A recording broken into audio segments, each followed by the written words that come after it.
All right, welcome back to The Unseen. Today, I'm actually going to make a video that is in response to something somebody has asked me to do, to talk a little bit further about. So we've been in the Daniel series. We are just about near the end of the book. We probably have one more video for the Daniel series. But one thing we've talked quite a bit about, because it happens a number of times in the book of Daniel, is dreams and then interpreting things and the prophecy that can be in them and all that kind of stuff. So yeah, today we're going to talk about interpreting dreams, and I don't know, we'll get into it.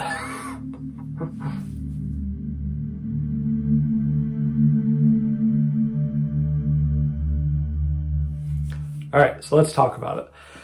In the book of Daniel, there are a number of times where Daniel has a dream, or the king has a dream, and he's called on, or Daniel's called on to interpret it. And that happens in other places of the Bible, but it happens a number of times in Daniel. And we've talked quite a bit about dream interpretation. Now, some of you may be very familiar with that. Some of you might not be. And I've given some instruction in how you can practice that, how you can grow in it, and really just paying attention to your dreams in general. Most of us, well, I'll say it this way. Sometimes people feel like they don't have dreams, and the reality is they do, but I believe the more you honor them, it grows. So if you just never pay attention to your dreams, you forget them easily. You don't pay any attention beyond just that moment you had it. And I feel like we actually have less that way. But I believe that God actually speaks through dreams a lot. And I'm certainly not like a master when it comes to dreams and interpretation and all that. But I do believe you can grow in it. And it can be even like a discipline that you grow in. So I guess I'll just give a couple of, I wasn't sure exactly the order I was going to talk about it, but a couple tips if you do want to grow. Even if it doesn't seem like it's important, I would encourage you to record your dreams. So whether you take like voice messages, you could just like, dictate it, or you can write it down if you have a dream journal. I believe my wife has a dream journal. I don't have one that's specifically for dreams, but I do have some journals that I use. I would encourage you to do that. You can even keep it by your bed if you're one that if you wake up after a dream, write it down right away, or at least do your best to write it down in the morning before you forget too much. I believe the more you do that, you build a discipline of writing down what you're dreaming about, what's happening in it. You will grow in your ability to recognize things that are happening, your ability to remember the dreams you do have, and an increase of those dreams. Because God actually, oftentimes, I'll say it this way, God oftentimes will continue to speak to you in the ways that you're listening. And so dreams is one way that God will show you things, reveal things. Just a lot of things can happen in dreams. So anyway, record stuff. I would also say if you're writing things down, you don't have to like write down every minute detail. Just write down the main things, unless you really want to get detailed with it, because I'm not saying the details don't matter, but like you don't need to get bogged down in every little thing. Just the things that are really sticking out and what happened and the things you saw or the situation, whatever that was. But you don't need to get like crazy with it, especially if you're doing it in the middle of the night. You probably don't want to, stay awake all night writing down all the details. Anyway, so those are just a couple tips on how to honor dreams, and you can begin to build a discipline in it and grow. But as far as interpretation, I'll just have an example. This is what I was asked. I was asked to share an example of a dream that I've interpreted. So hopefully this does the trick with meeting that request. But I was trying to think of a dream. I can think of a few that I've had interpreted, but some of them it's like, I don't know if I feel like sharing that on this. It'd be too much talking and too long. So I have kind of a short-ish one, and then I'll explain. First I'll explain the approach, and then I'll explain the dream as best as I can. So the opinion that I have shared, the belief that I have is, and this is based on some training I've had through Rachel and Ian Carroll, who Rachel specifically deals with dreams a lot and stuff she's trained people, this is what I would say. Don't go by if you have, some people have this, if you have like a dream interpretation book, whether it's Christian or not, I would say use that, this much. Like, it might be interesting to check in on those things, but I would say not really a reliable source. Google, not really a reliable source, because lots of stuff can come up. And it's not about staying away from those things, but it's actually just what I believe isn't the most helpful, whether it's a Christian source or not. And here's why. I believe that the things in your dreams are not universal in their interpretation. So I'll use this. I've heard Rachel Carroll, I've heard her use this example. So I'll just share this. She gets the credit though. You might have a dream with a dog in it. And another person might have a dream with a dog in it. But you can't go to the book and look up what dogs mean. Because to one person, they might be terrified of dogs, and the dog being in their dream might not be a good thing. Like, it might not be a happy thing for them to have a dog in their dream. Whereas the other person might love dogs. You adore dogs, you love them, they're wonderful. So a dog in their dream has a totally different meaning, feeling, the emotions it brings, just everything. And so that's just one example, but it could be with literally everything. So you can't go by like the static universal interpretation to things. So don't use books, don't use Google. Not that you can't use them, you can use them, but to me it's more just I'm interested what it says, but I don't go there first. And so I'll say it that way. Don't go to those things first. The way God designed everything with us is the foundation of it is through relationship with Him. So don't use things that are a tool that takes you out of relying on Him. I would say that's wisdom, is to keep Him in the center relationally, that whether it's dream interpretation or anything else, He's the main thing that we go to. So relationship with the Holy Spirit, developing that conversation with Him, particularly even in dreams. So don't use books, don't use Google, especially not the first thing you go to when you have a dream and you want to figure out what it is. Holy Spirit is first and best, definitely the best. Go to Him, just ask Him questions. That's as simple as that, is just asking Him questions.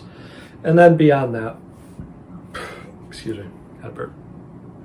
Beyond that, we also still need people. So another thing that God has, you could say maybe ordained, is that we don't do life alone, like whether it's through marriage or just friendship and people in authority over you, whatever the case is, like people you serve in ministry, that we need each other. And oftentimes people have wisdom and insight and sensitivity to things, and that can include interpreting dreams, that sometimes we actually just need to bring someone else into it and have them share what they're picking up about things or what the Holy Spirit's telling them about it. So Holy Spirit first, but also relationship with people. Before there's the books or before there's Googling, what does this mean? What does that mean? So that's my approach. That's my belief when it comes to interpreting a dream. So hopefully that's clear. If that wasn't clear and there's some more things you're curious about, feel free to ask me about some of that stuff. And maybe if I can, I'll talk further into it. But so the dream that I had, it's a little different because I don't have exact interpretations, but It was a process of dreams, actually. It was more than one, and it was not all in a night. It wasn't even in 3 consecutive nights. It was actually over a period of time. But I had 3 dreams that were all pretty similar. So this was a few years ago. The first dream, I'll tell you what the dreams were first, and then, never mind. There'll be 2 parts to it. The first dream I had, I was here in the house that I'm in now, and I was in my living room, family room, the one with the TV in it. I don't know what room that's called. Let's just say the family room. And I was in there, and I don't remember what I was doing, but I was doing something. I was on the floor. Maybe I was playing with one of my kids in the dream or something. And suddenly there was this big, and not a weird big, but like, a spider, like a big spider. We have like woods behind us, so sometimes we get bigger spiders, not like just the little house spiders, but the bigger ones. So there was a big spider, and it came out from near me on the floor, and it just crawled fast, and I had something, and I smashed it. So it was dead. It was big, but not like monstrously big. And that was the dream. That was it. I was startled. It gave me like, when you're surprised and kind of freaked out by something, you have like your heart starts beating and there's that kind of adrenaline feeling. But that was it. I dealt with it. I killed the spider. It was done. And then that was it. Didn't think anything of it because it's not like I especially back then, I didn't pay attention to every single dream of like, ooh, this must have a prophetic meaning to it. It was just a weird dream. And that's how I thought. Then it was maybe, I don't remember exactly, let's say it was a couple weeks later. It was sometime later, but not too far, but it wasn't like the same night or the next night. But a while later, I had another dream. It was basically the same thing. I was in the living room or the family room and doing something. I was on the floor, and suddenly a spider crawls across the floor, kind of in the same way, but this time it was bigger. This time it was a much bigger spider, and it actually looked different this time. So it was bigger, and this was like monstrously bigger, like bigger than even like a tarantula, like the bigger kind of spiders. It was a big one. And it startled me. I was surprised. I was freaked out. And I'm not like scared of spiders, but it freaked me out because of how fast it surprised me, and it was pretty close. But this one had a different kind of body. Oh, wait. No, time out. It happened 3 times and then a 4th time. So the second time it was bigger, but it was just a bigger, freakier spider. It wasn't anything strange other than just being big. Same thing though, I smashed it, killed it, was done. Then I had a 3rd time, I believe. And this time it was even bigger, like so, this was like a big old spider. And it actually didn't look like a spider anymore. So I smashed it. So I killed it. Same thing. I was startled, freaked out. Same part of the house I was in. And this time the body looked like a queen bee. Like in the sense of like it didn't look like a normal bee. It was big and kind of had a different shape, more like a queen bee or a wasp or something. It was like a queen bee, let's say. But then it had the legs of a spider and stuff. Excuse me. So it was very different. It was startling. And I was kind of concerned at this point because I kept having this repeating dream, but it was escalating in a way where the spider was changing and then it got weird and freakier. So there's actually probably more that I don't have revelation on, but the time passed. It's really not important right now. So I won't go into all the details, but it became evident that there was a time, this was during a time a few years ago where me and my wife were going through a big transition just in life, but particularly like with what we were doing for like at church, because I work at church. So I'm on staff there, and I went through a very big transition, and it was very uncomfortable. God was doing a ton of stuff during that time.